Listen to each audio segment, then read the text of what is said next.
देवकीनंदन ठाकुर, क्या बांग्लादेश मॉडल से के सहारे भारत के लोग हैं, ऐसा आपको लगता है? जो सलमान खुर्शीद का बयान आया है और जो सज्जन सिंह वर्मा कांग्रेस के नेता का बयान आया है, जो पीडीपी की महबूबा मुफ्ती का बयान आया है।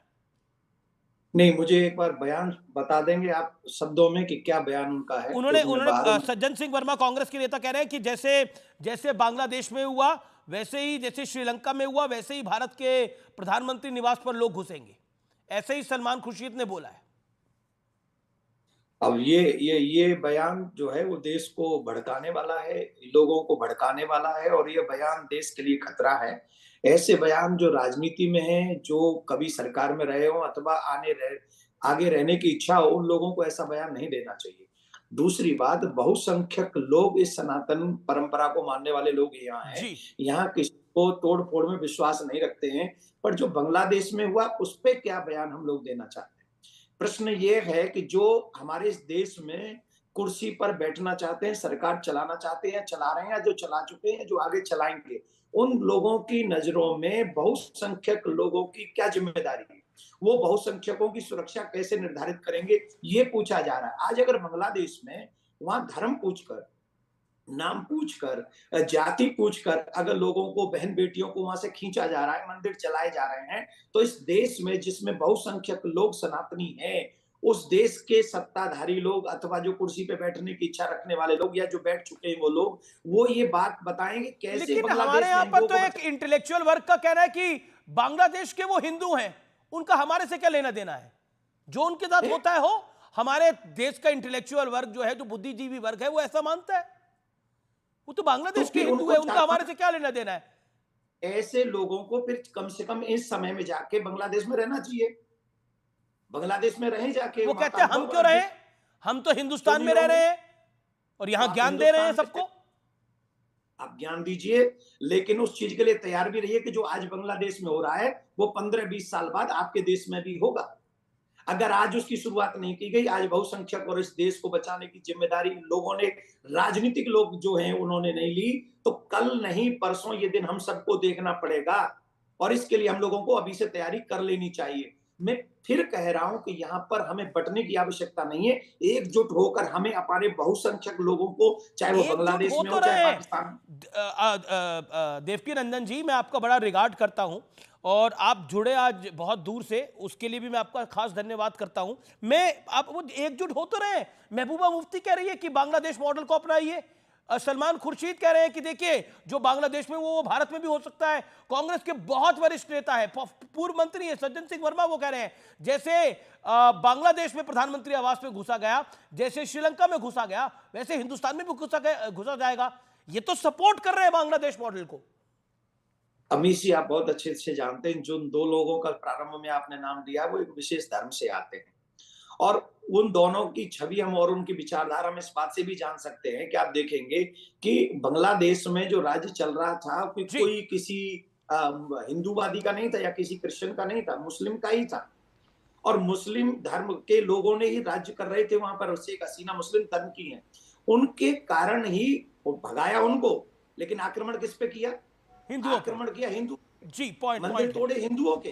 तो ये मेंटेलिटी तो इनकी समझी जा सकती है। तो इस मेंटेलिटी का हमें कोई, तभी तो कहते हैं इस कि मेंटल सीए को समझना चाहिए था, अननेसेसरी उसका विरोध करने लग गए। डॉक्टर अनुराग भदौरिया भी मेरे साथ हैं। देखिए, जी जी जी एक जी जी सेकंड जी, आप कुछ कह रहे थे अमीश देवकी जी, नंदन जी, बोलिए। अमीश जी एक सेकंड, जी जी जितने भी लोग आपके इस टीवी डिबेट में बैठे हैं, इन सब से, मैं किसी पार्टी का आदमी नहीं हूं, मैं धर्मगुरु के नाते बोल रहा हूं, मैं इन सब से एक हाथ जोड़ के प्रार्थना कर रहा हूं कि बहुसंख्यक हिंदू समाज को सुरक्षित करने की जिम्मेदारी इन सब चैनल पे बैठे हुए नेताओं की, जो नेता है पार्टियों से जुड़े, उनको एक मिल के कदम उठाना चाहिए कि कभी भी मेरे देश पर ऐसी आंच ना आए। ऐसे लोगों की, और जो बाहर भी है हमारे बांग्लादेश में जो हिंदू है, उनको भी कैसे बचाया जा सकता है, इन सबको उस ओके पर अनुराग बहस करनी भदौरिया, चाहिए ना। हाँ जी, ठीक है, एक सेकंड अनुराग भदौरिया, देखिए, आप बांग्लादेश में जो हिंदू फंसे हुए हैं उनको भारत लाने के पक्ष में है कि नहीं है? सीए। बिल्कुल, बस मैं इतना बोल दूं, अच्छा लगा अभी हमने एक ट्वीट पढ़ा कि अमेरिकन रेसलर जो हैं जॉन बरोज ने मांग की है कि विनेश फोगाट को कम से कम सिल्वर मेडल मिलना चाहिए। इसके लिए मैं उनको धन्यवाद देता हूं, कम से कम आवाज़ तो उठी। अब सवाल आपका, उसका जवाब देता हूं मैं, क्योंकि मुझे हमेशा कल से लग रहा है कि कैसे गोल्ड मेडल देश में आता, कैसे हमारे देश को सिल्वर मेडल मिल जाए, उसको मैं बार बार देख रहा था। अभी ट्वीट आया तो मैंने कहा हम बताएं, देश से शेयर करें। दूसरी बात जो आपने कहा कि जो हिंदू बांग्लादेश में फंसे हुए हैं, मैंने तो सबसे पहले वक्तव्य में यही बोला, सरकार अपनी जिम्मेदारी से ना भागे। कौन नेता क्या कहता है उसके पीछे भाग रही, वो देखो नेता ने बोल दिया, पकड़ो पकड़ो पकड़ो बोल रहा। अरे भाई, नेता की बातों पे मत पड़ो, आप अपना काम कीजिए। जो वहां लोग फंसे हैं, जो छात्र फंसे हैं वहां पे, जो हमारे स्टूडेंट फंसे हैं, जो हमारे लोग वहां काम कर रहे हैं, जो वहां बिजनेस करने गए हैं, कई लोग वहां गए होंगे जो काम करते हैं, हम कई लोगों को जानते हैं, एक्सपोर्ट इंपोर्ट का काम करते हैं, उनको हम कैसे सुरक्षित लेके आए, इसमें सरकार को चिंता करना चाहिए। दूसरी बात, सरकार को इस बात का भी ध्यान रखना चाहिए, जिस तरह पड़ोसी राज्य हमें देशों में देखने को मिल रहा है, ऐसा हमारे देश में कभी नहीं हो सकता। लेकिन सरकार की जिम्मेदारी बनती है यहां भी लोकतंत्र का सम्मान होता रहे, यहां भी लोकतंत्र का किसी तरह से कोई लोकतंत्र का अपमान ना हो, क्योंकि नहीं होता रहे, हम तो मांग कर रहे हैं हमेशा होता रहे, क्योंकि हम लोग लोकतंत्र बचाने के लिए लड़ते रहते हैं। हम लोकतंत्र के सम्मान में खड़े हैं, हम सर झुकाकर विपक्ष को कह रहे आइए हमारे साथ आप लोकतंत्र के सम्मान में कहां खड़े होते हैं भैया? अरे 78 सांसदों को एक मिनट रुकिए, 78 सांसदों को एक साथ बाहर निकाल के सरकार की हार बता दिया। अरे आपके बीच में बोला नहीं, आप काहे चिल्लाने लग गए, आप काहे चिल्लाने लग गए? आपके पेट में क्यों दर्द हो रहा है? चोर है क्या मन में? मन में चोर है क्या? मन में चोर है क्या? क्यों चिल्लाने लगे?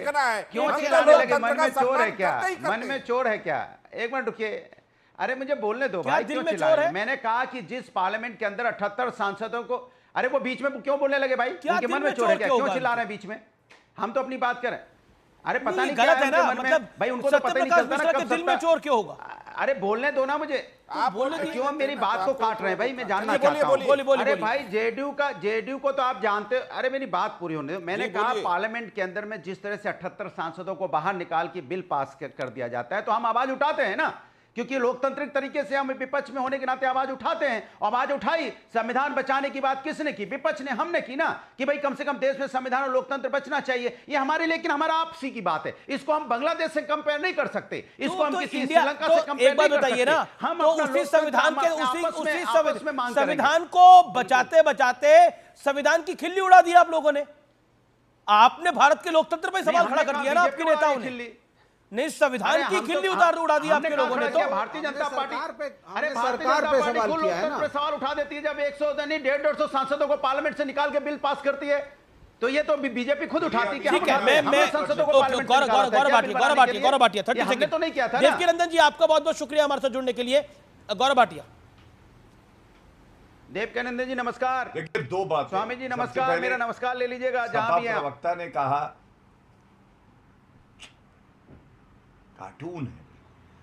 देखिए ऐसा है अमीर जी, आप देखिए, सबसे पहले सपा प्रवक्ता ने कहा ये भाषा है, आप अमीर जी अपना काम कब एक सेकंड अनुराग शांत। करोगे? तो इनको शायद ये जानकारी नहीं है। ऑल पार्टी मीटिंग हुई अमीर जी, जी बिल्कुल। ऑल पार्टी मीटिंग में सपा के जो सीनियर लीडर है राम गोपाल यादव जी भी थे, राहुल गांधी भी थे। पूरी चर्चा पे हमने देखा किस तरह से सकारात्मक बात करने का प्रयास हुआ, लेकिन विपक्ष सुधरता नहीं है।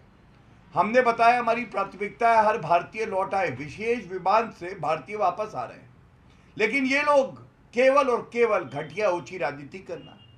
और इसीलिए मैं कहता हूं हम तो अपना काम कर रहे हैं, तुम कब देश हित में अपना काम करोगे? और एक बात बड़ी जिम्मेदारी से देखिए, आपके चैनल पे आज मैं कहता हूं, ममता बनर्जी 100 गलत बातें करती हैं, संविधान विरोधी भी करती हैं, लेकिन जब बांग्लादेश का मामला आया उन्होंने एक अच्छी बात करी, क्योंकि